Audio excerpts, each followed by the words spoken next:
olhos nesse momento. Vamos falar com Deus. Pai querido, muito obrigado por essa manhã. Obrigado, Senhor, por cada pessoa que aqui se encontra, cada louvor entoado. E obrigado por essa graça que nos alcança de uma maneira tão generosa e nos convida a nos assentarmos à sua mesa, a desfrutarmos da tua presença, onde há plenitude de alegrias e prazeres indescritíveis, Pai. Ilumina agora, Senhor, nossa mente, nosso coração, dá-nos foco e atenção, Pai, uma mente não dividida, para ouvirmos a tua palavra, para ouvirmos a tua voz. Transforma-nos, Pai. Ajuda-nos, Senhor, nessa manhã, a cultivarmos um coração grato por todas as bênçãos que o Senhor tem nos dado. Em nome do Salvador Jesus oramos, amém. O que te vem à mente quando você lembra de um desses pórticos ou portões de cidades, especialmente as cidades turísticas? Deve ter algum que você já visitou. O meu favorito é aquele portão de entrada de Gramado. E há uma razão, porque a minha lua de mel foi lá na cidade de Gramado. Então, quando eu lembro daquele portão da cidade, o meu coração enche de alegria, até porque essa semana completamos 27 anos de casados. Glória a Deus. Olha, eu te digo, celebrar um casamento é uma bênção e uma graça. A jornada é um desafio. É claro que eu casei com uma mulher maravilhosa, se estiver assistindo o culto online, ela é fantástica e isso ajuda muito. Mas há outros portais, tem em Campos do Jordão, aqui pertinho Guararema tem, Salesópolis tem. Mas você sabe que há uma tradição, a Olambra, né? Alguém disse Olambra, assim. Há uma tradição histórica, há uma razão. Os povos antigos tinham esses portões. E tinham os portões porque as cidades tinham a sua delimitação geográfica.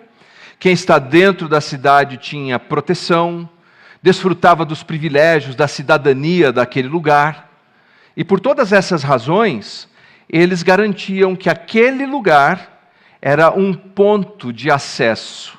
Era um ponto em que você ia desfrutar de benefícios ou você ia ficar para fora e não desfrutar dos benefícios ali disponíveis. No Antigo Testamento, era ali no portão da cidade onde as pessoas julgavam as causas. Então você não ia no fórum, você ia até o portão da cidade para tratar de assuntos difíceis. Mas há um outro aspecto interessante na Bíblia e no Antigo Testamento em particular, que o portão tinha uma porta, tinha uma característica metafísica. Algo espiritual acontecia ali, como se fosse um ponto importante. Por exemplo, no livro de Gênesis, nós temos a história do Jardim do Éden, ou do paraíso na tradução. Éden e paraíso significa um lugar de prazer. Tudo naquele lugar dava prazer. Alguém aqui já tomou óleo de fígado de bacalhau?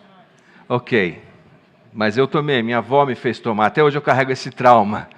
Mas lá no Éden, no paraíso, eu imagino que até óleo de fígado de bacalhau dava prazer, porque tudo ali era prazeroso. Porém, nós sabemos da história, todos já leram alguma vez ou já ouviram a história de Adão e Eva. Eles se rebelaram contra Deus, eles foram ingratos contra tudo. Deus deu tudo e mais do que precisavam, mas eles não estavam felizes, não estavam gratos, não estavam satisfeitos, apesar de tantas bênçãos, e se rebelaram contra Deus e acabaram sendo expulsos do paraíso. E aí há uma informação interessante, porque Deus envia então um querubim. Aliás, querubim é o plural, anjos, guardiões, para fecharem a entrada do Éden. Não dava para voltar para aquele lugar paradisíaco, de prazer, de intimidade com Deus. E uma espada flamejante. Foi o que nós podemos chamar a primeira empresa de vigilância de condomínio. Não podia voltar. E no livro do Êxodo, Há aquele episódio tão dramático da praga que ceifaria a vida dos primogênitos, mas Deus é justo, mas é misericordioso. E Ele oferece uma saída para aquelas pessoas. Ele diz que a casa que tivesse, e para a gente meio estranho, a casa que tivesse na entrada da porta, nos batentes da porta, nos umbrais da porta, a marca do sangue de um cordeiro, essa casa, essa família seria preservada. Então veja, portas, portões. No Novo Testamento, Jesus usa essa imagem, então, do portão que protege, que delimita geograficamente, do portão que é esse canal metafísico para realidades espirituais inimagináveis. Jesus apanha tudo isso e ele diz algo fascinante. Ele diz assim: eu sou a porta.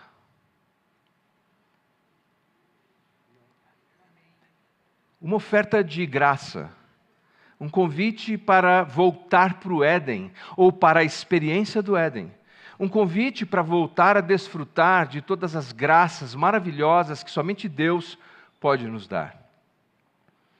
Então, quando olhamos no Antigo Testamento, nós nos deparamos com muitas poesias que falam sobre os portões, seja de Jerusalém ou do templo. E hoje o nosso tema, que trata de gratidão, é baseado num salmo, um salmo muito conhecido, que é o Salmo de número 100. Eu convido você a abrir a sua Bíblia para vermos como o salmista trata dessa questão. E vamos tirar aqui algumas lições preciosas, tenho certeza, que vão desafiar e encorajar nossas vidas. Salmo 100.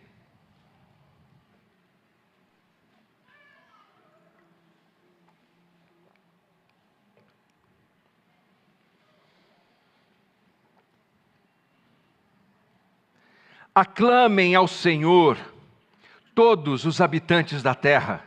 Sirvam ao Senhor com alegria. Apresentem-se diante dele com cânticos. Reconheçam que o Senhor é Deus. Ele nos criou e a Ele pertencemos, somos seu povo, o rebanho que Ele pastoreia. Entrem por suas portas com ações de graças e em seus pátios com cânticos de louvor. Deem-lhe graças e louvem o seu nome, pois o Senhor é bom, o seu amor dura para sempre, a sua fidelidade por todas as gerações. Aleluia! O Salmo, você sabe, é uma poesia que nasce ali do coração da alma que sofreu ou que recebeu uma grande bênção. Eu me lembro de Leonardo Boff, teólogo católico e extremamente liberal, progressista, que até mesmo a Igreja Católica não o aceita. E cá entre nós, muitas das afirmações teológicas que ele faz permeiam o campo da bobagem. Mas ele disse algo numa entrevista. Perguntaram para ele: o que você vê nos Salmos? Ele disse: a palavra de Deus. É raro. Por que isso?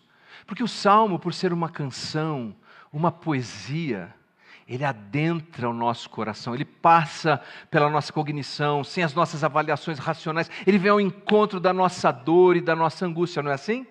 Quantos aqui se lembram daqueles bons tempos, quando nós ouvíamos a rádio FM, que tocava música em inglês que nós não entendíamos?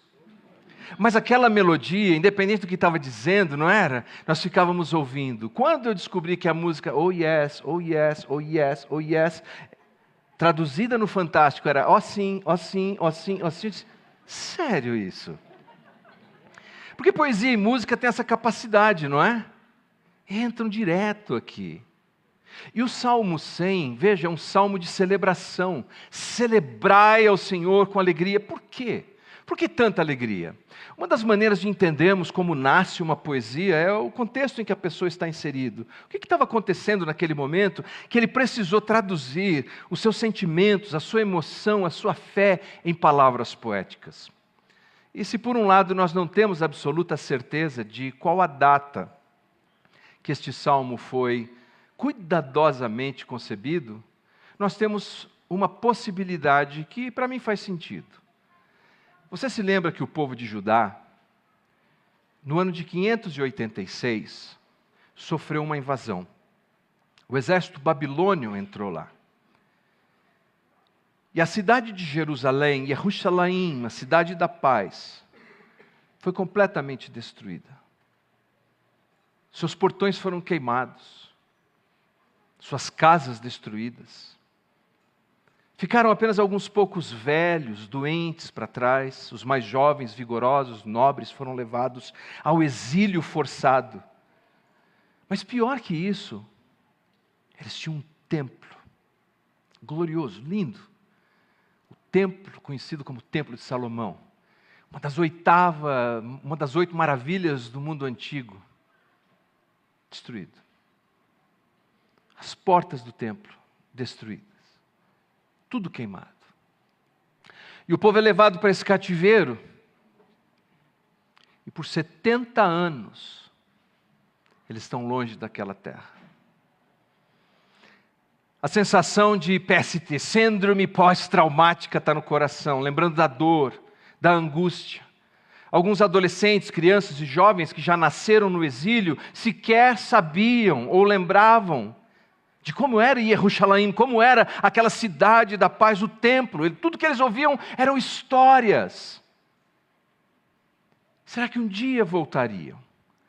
Será que um dia retornariam àquele tempo de glória? Como muitos de nós, algumas vezes que tivemos uma experiência linda com Deus, que Deus estava tão perto da gente, a gente quase que podia tocar. Tamanha era a nossa fé, a nossa confiança nele. Nos sentíamos como pessoas inabaláveis e de repente a gente se vê num monturo de cinzas, desencantados. Será que um dia eu volto para tudo aquilo? E meus queridos, não é que um dia o Deus soberano e poderoso libertou aquele povo do cativeiro e eles voltaram para Jerusalém. Eles reconstruíram a cidade, eles reconstruíram o templo.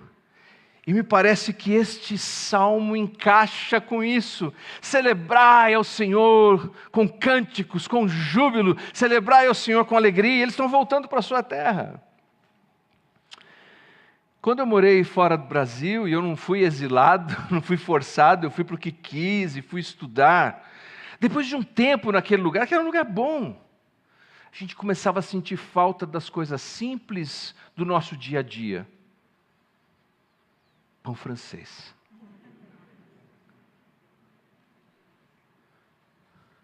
Pão com mortadela. Aquela que vem a sementinha preta que faz arder a língua.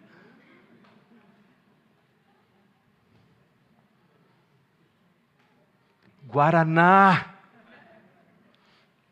Você ia no mercado clandestino, pagava $10 uma lata de Guaraná. Começava a lembrar daquelas poesias, né? A minha terra tem palmeiras, onde canto sabia.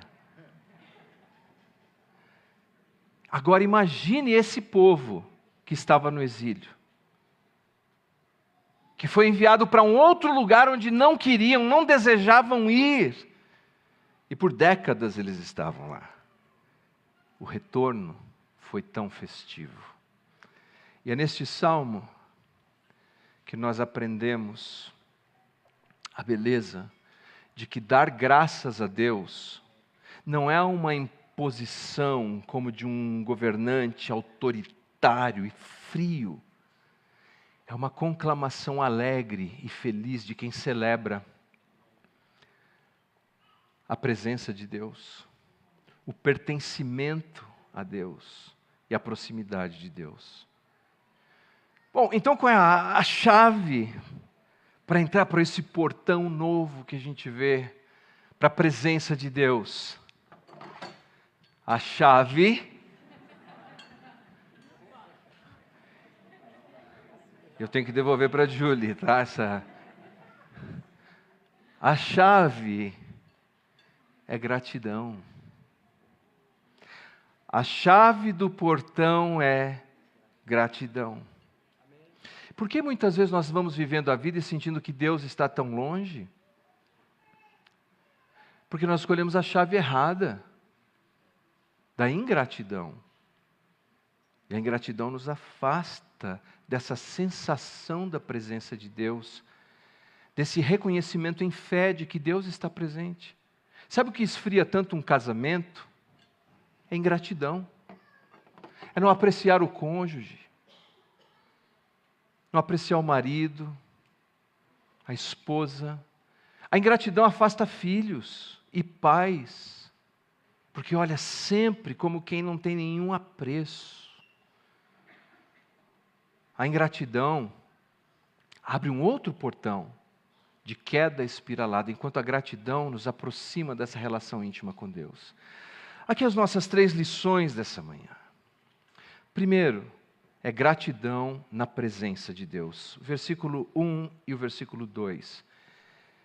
Aclamem ao Senhor todos os habitantes da terra. Veja que eles têm uma visão internacionalizada agora, por isso eu imagino que o Salmo foi concebido durante o período do exílio.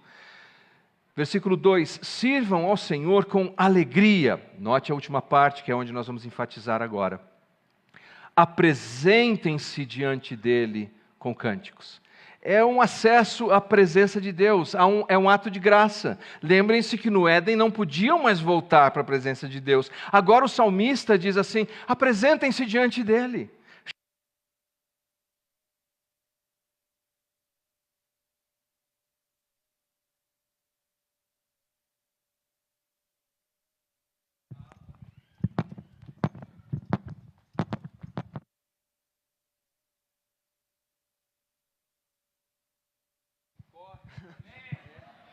Obrigado, viu?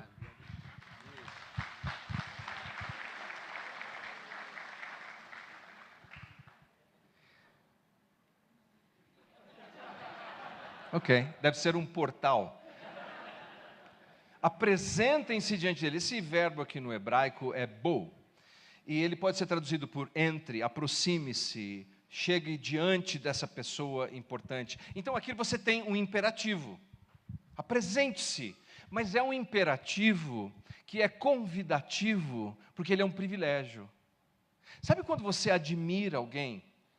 Você admira uma pessoa e você tem o desejo de chegar perto dessa pessoa, e aí alguém te franquia essa oportunidade. A ideia é essa, o salmista está dizendo, olha onde nós estamos entrando, e esse convite se estende a você, a presença de Deus.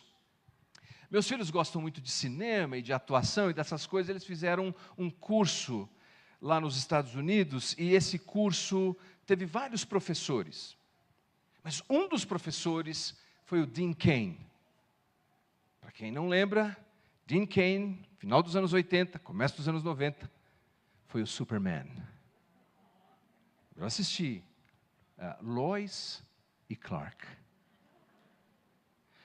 Quer dizer, não é que eu era muito fã dele, né? Mas eu lembro. Então, quando mais tarde a Melina chegou e tinha uma foto com Dean Cain, o Superman da minha adolescência, eu falei, por que você não me chamou? Não, porque podia ser que ele queria tirar uma foto comigo, né? Alguma coisa assim. Ela disse, papai, agora já foi. Perdeu a oportunidade. Quando o salmista diz assim, apresentem-se, ele está dizendo, Deus é tão maravilhoso, Deus é a fonte de tudo que nós desejamos, admiramos, e você precisa se aproximar dele, essa é a sua chance. Então, esse portão que se abre diante de nós para a gratidão, é um portão de graça. Veja que dar graças é fruto de quem recebeu graça. Alguém já disse que o Salmo 23 poderia ser traduzido dessa maneira, o Senhor é meu pastor, e de nada terei falta. Tem uma canção antiga que diz assim, celebrai com júbilo ao Senhor, todos os moradores da terra, servi ao Senhor com alegria, e apresentai-vos a Ele com cânticos. Apresentai-vos. Veja a alegria disso, de saber que nós podemos nos apresentar na presença desse Deus com cânticos e com alegria. Se você tem passado um momento difícil na sua vida, A gratidão é a oportunidade, é a ferramenta que pode ajustar a sua visão das coisas. E lembrar que é na presença de Deus que o coração se enche de júbilo, se enche de alegria. É na presença de Deus que a nossa casa se torna uma casa mais feliz, o nosso trabalho, o nosso ministério, a nossa escola. Talvez esteja faltando na sua vida um coração mais grato. A segunda lição que nós tiramos, está no versículo 3, é a gratidão no pertencimento. Reconheçam que o Senhor é Deus. Literalmente no hebraico, Yadá ki Yehová hu Elohim. É interessante essa construção. Por quê? Porque essa construção põe em paralelo Deus, Criador, Elohim, com Yehová, ou Adonai, como preferem os judeus. Quer dizer, Deus é tão grande que constrói e cria todas as coisas, mas me dá uma sensação que Ele é tão grande, é tão grande, é tão grande, é tão grande, que talvez Ele não se importe comigo. Quem sou eu? Não cantamos há pouco. Quem sou eu? Um pobre pecador, e Deus vai se importar de dar atenção a mim? Mas aí vem um Deus que é tão grande, Criador, e se aproxima e apresenta-se com um nome, que é traduzido na nossa Bíblia por Senhor.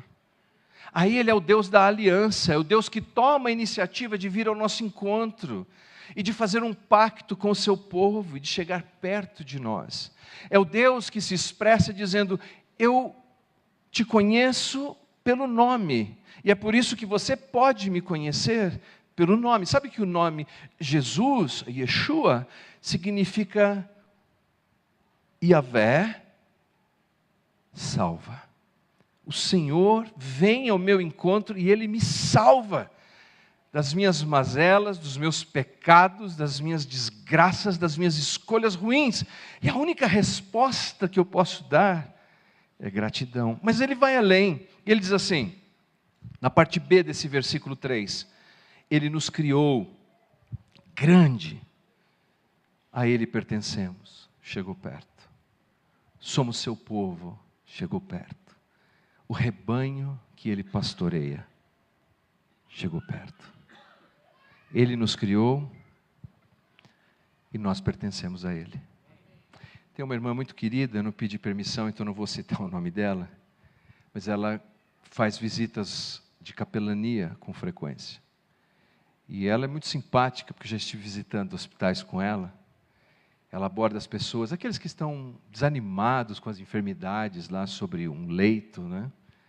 E ela vai conversando, ela diz assim, puxa, mas você está parecendo um cachorro sem dono?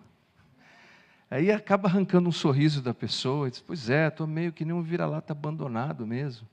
Ela fala, mas sabe que você não precisa viver assim?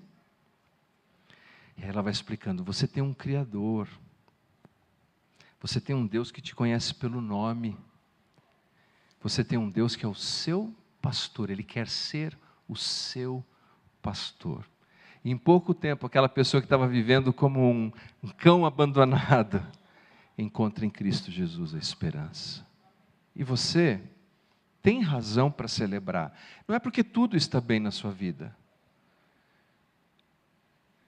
mas é porque você tem um pastor que cuida de você.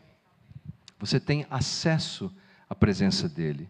E como é um salmo de canções, o hino 344 do cantor cristão, diz assim, vou cantar, fique tranquilo. Aflito e triste coração, Deus cuidará de ti. Deus cuidará de ti.